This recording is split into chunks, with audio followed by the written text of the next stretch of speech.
The winter of 1885 came to Texas with a vengeance that old-timers said they had never witnessed before. The snow fell thick and heavy across the open plains, covering the mesquite trees and the endless stretches of brown grass with a blanket of white that seemed to silence the entire world. The wind howled through the valleys and across the flatlands, carrying with it a cold so bitter that even the hardiest cattle huddled together for warmth. Jacob McAllister rode his horse slowly through this frozen landscape. His worn leather coat pulled tight against his body, his hat pulled low over his eyes to shield them from the biting wind.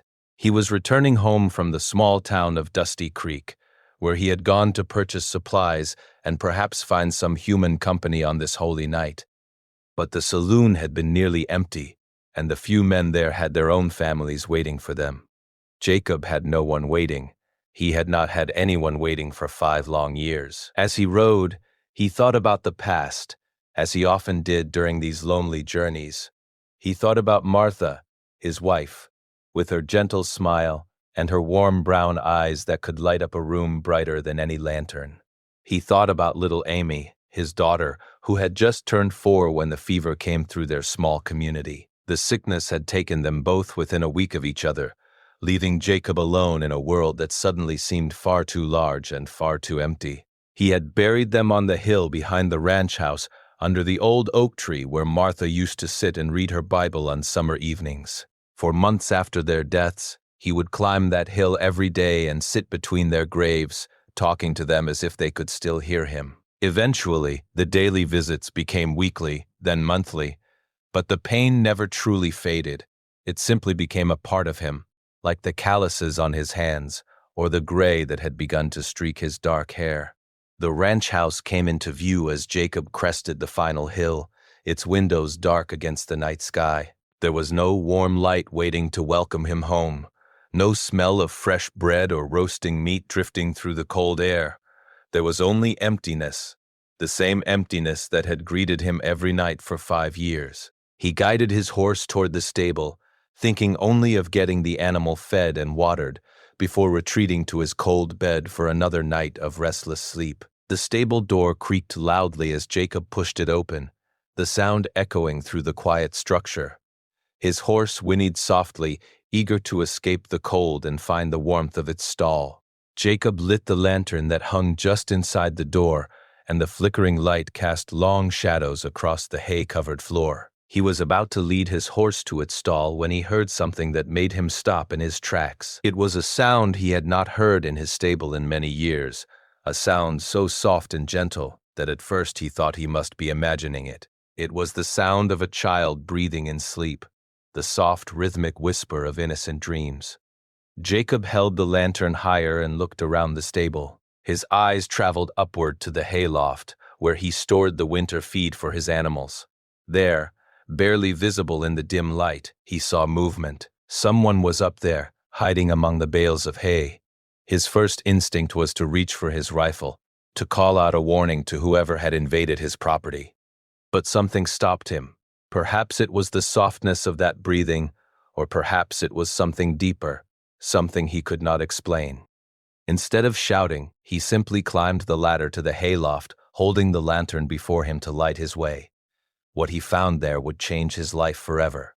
A young woman lay curled up on a bed of hay, her thin dress and threadbare shawl offering little protection against the cold. In her arms, pressed close to her chest for warmth, was a little girl of perhaps 3 or 4 years old. The child had golden hair that spilled across the hay like rays of sunshine, and even in sleep, there was a sweet innocence to her face that reminded Jacob of his own Amy. The woman's face was thin and pale, marked by hunger and exhaustion. But even so, there was a quiet beauty to her features that the hardships of life had not managed to erase completely. The woman's eyes flew open as the light from the lantern fell across her face. In those eyes, Jacob saw fear, the deep and desperate fear of someone who has known too much suffering and expects only more. She clutched the child tighter to her chest and scrambled backward, pressing herself against the wall of the loft as if hoping to disappear into the wood itself. "Please," she said, her voice barely above a whisper, trembling with cold and terror. "Please do not throw us out. We will leave at first light. I promise. It is just that my daughter was so cold, and we had nowhere else to go. Just one night, sir. That is all I ask. Just one night of warmth from my little girl." Jacob stood there for a long moment, looking at this woman and her child. He saw the patches on her dress, the holes in her shoes, the way her hands shook from cold and hunger. He saw the dark circles under her eyes that spoke of countless sleepless nights, and he saw the fierce protective love in the way she held her daughter close. And in that moment, something stirred in his heart, something he had thought was dead and buried along with his wife and child on that lonely hilltop. "Come down from there," he said, his voice gruff but not unkind. "You will both freeze to death before morning if you stay up here. I have a fire in the house and food in the kitchen. You will sleep inside tonight where it is warm." The woman stared at him with disbelief, as if she could not quite comprehend what he was saying. She had clearly expected anger, perhaps violence. She had not expected kindness, and she did not know how to respond to it. But the promise of warmth for her daughter overcame her hesitation, and she slowly gathered the sleeping child in her arms and followed Jacob down the ladder. The house felt different with people in it. Jacob noticed this immediately as he led the woman and her daughter through the front door. The rooms that had seemed so empty and cold suddenly felt smaller, more intimate. The fire he built in the hearth seemed to burn brighter than usual, and the simple stew he heated on the stove seemed to fill the house with a warmth that went beyond mere temperature. He watched as the woman fed her daughter, breaking off small pieces of bread and dipping them in the broth to soft on them. The little girl ate hungrily, her eyes growing wide with pleasure at the taste of hot food. When had they last eaten? Jacob wondered. How long had they been wandering, homeless and hungry through this cruel winter? The woman's name was Eleanor, and her daughter was called Lily. As the night wore on and the fire crackled in the hearth, Eleanor told Jacob her story. Her husband Thomas had been a farmer in East Texas. They had not been wealthy, but they had been happy. They had their small farm, their animals, their daughter, and their dreams of building something that would last for generations. But then Thomas had gotten sick, a wasting illness that the doctors could not explain or cure. He had lingered for months, growing weaker and thinner, while Eleanor worked desperately to keep the farm running and care for both him and Lily. When Thomas finally died, Eleanor discovered that he had borrowed money against the farm to pay for his medical treatment. The bank took everything, the land, the house, even most of their possessions. Eleanor and Lily had been left with nothing but the clothes on their backs and a few dollars that Eleanor had managed to hide away. For 6 months they had wandered from town to town, looking for work, looking for shelter, looking for any small kindness that might help them survive another day. But times were hard, and there was little charity to be found for a widow and her child. They had slept in barns, in abandoned buildings, even under the open sky. They had eaten what they could find or beg. They had walked until their shoes fell apart and then walked some more. Eleanor had done everything she could think of to keep her daughter alive and safe, but she knew they could not last much longer. The winter was too cold, the world too cruel. She had begun to lose hope, and then, on Christmas night, they had stumbled upon Jacob's Ankh. Eleanor had seen the stable and thought only of finding shelter from the wind and cold. She had not planned to steal anything or cause any trouble. She had simply wanted a few hours of rest for herself and her daughter, a brief respite from the endless struggle for survival. She had not expected to be found, and she certainly had not expected kindness. Jacob listened to her story without interruption, his weathered face revealing nothing of the emotions stirring within him. When she finished, he sat in silence for a long moment, staring into the fire. Then he turned to look at little Lily, who had fallen asleep in her mother's arms, a small smile on her face for perhaps the first time in months. "This ranch is too big for one man," Jacob said finally. "I have cattle that need tending, fences that need mending, a house that needs keeping. I cannot pay much, but I can offer you room and board, a roof over your heads and food in your bellies. You can stay here, work here, make a life here, if you are willing." Eleanor's eyes filled with tears. She opened her mouth to speak, but no words came out.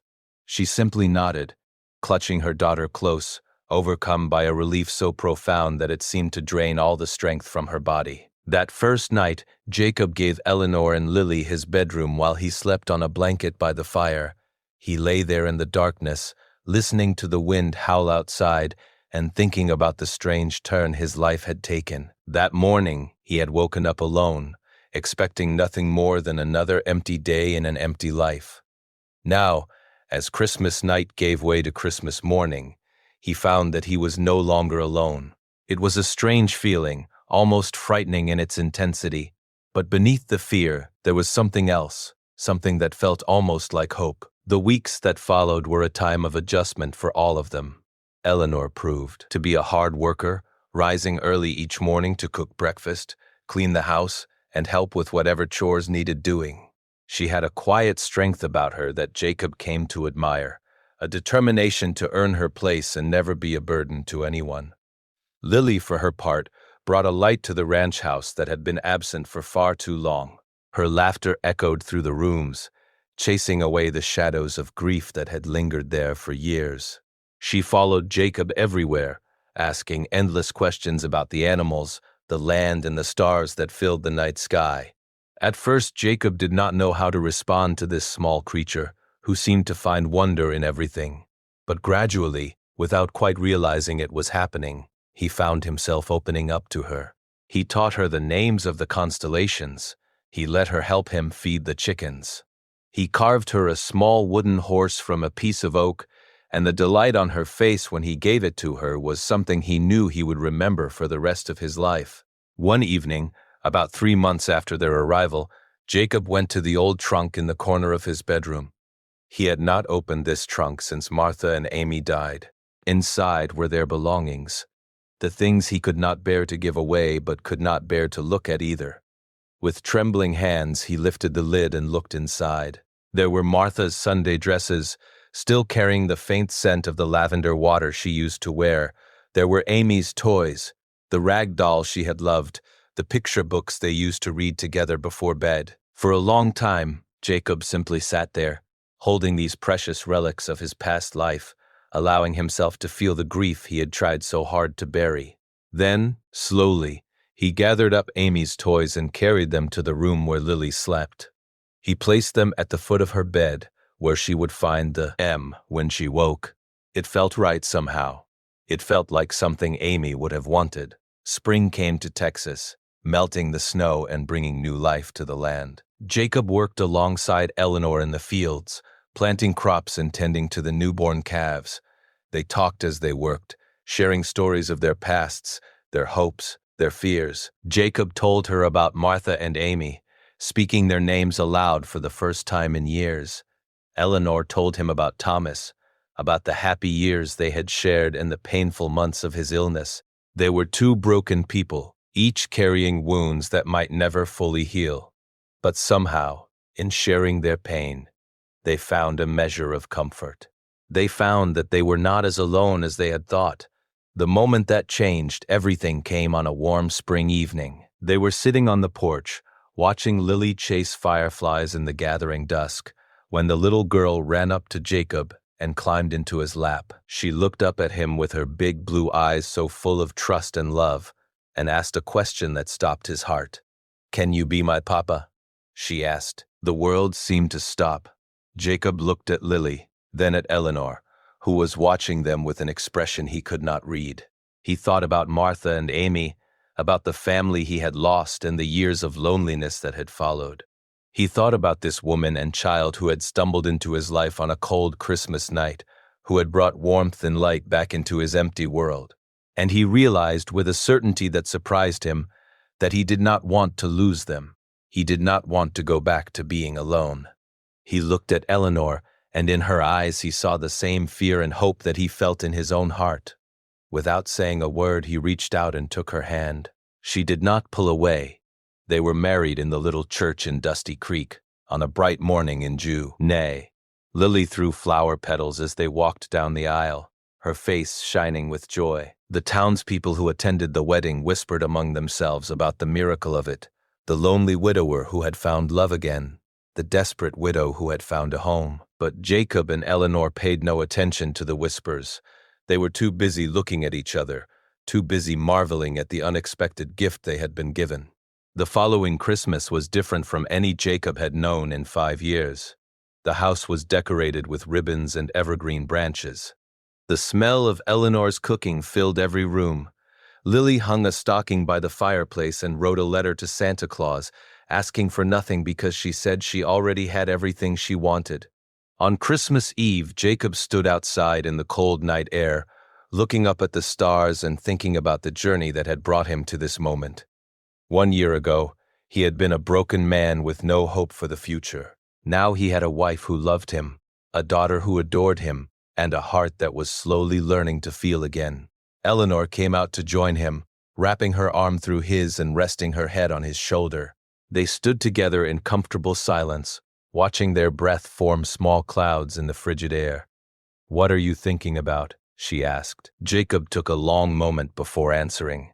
He was thinking about fate and chance, about the mysterious ways that lives intersect and intertwine. He was thinking about a cold Christmas night when he found a woman and her daughter sleeping in his hayloft, and how that single moment had changed everything.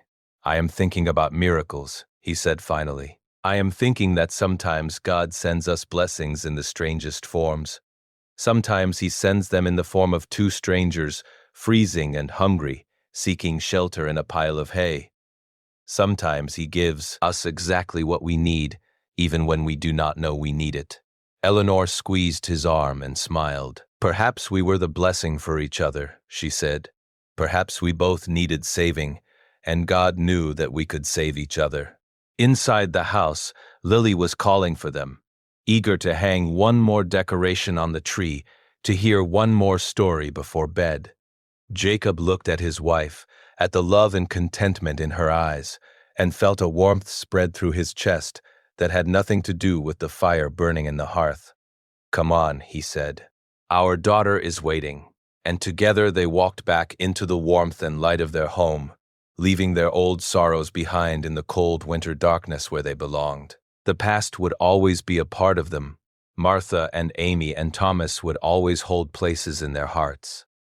But the present was here, real and precious, and the future stretched out before them like an endless Texas sky, full of promise and possibility. Sometimes the greatest gifts come not wrapped in paper and ribbon, but in the form of second chances, unexpected love, and the courage to open your heart again after it has been broken. Jacob McAllister learned this lesson on a Christmas night when he found a woman and her daughter sleeping in his hayloft. He learned that even the deepest grief can give way to joy, that even the longest winter eventually yields to spring, and that love, when you least expect it, can find its way into the coldest and loneliest of hearts.